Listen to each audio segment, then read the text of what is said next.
Today's video, I'll show you how to change the character's appearance in Hogwarts Legacy. You just need to press the M key in your keyboard to open the map and go to this scissor icon location. Just press the right click and the location will be marked.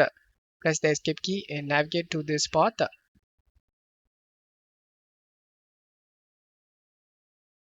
Talk to him, press the F key, and you can change the hairstyles.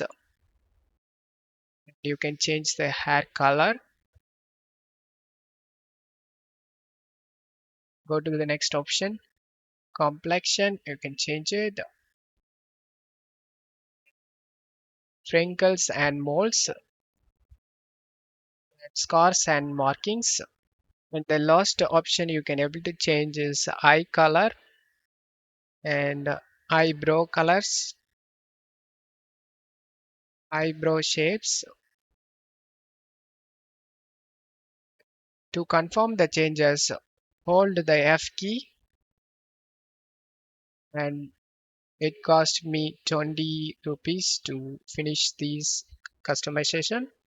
And that's how you can update your character look anytime in Hogwarts Legacy. I hope this video helped you guys. If the video helped you, don't forget to leave a like and subscribe. Thank you.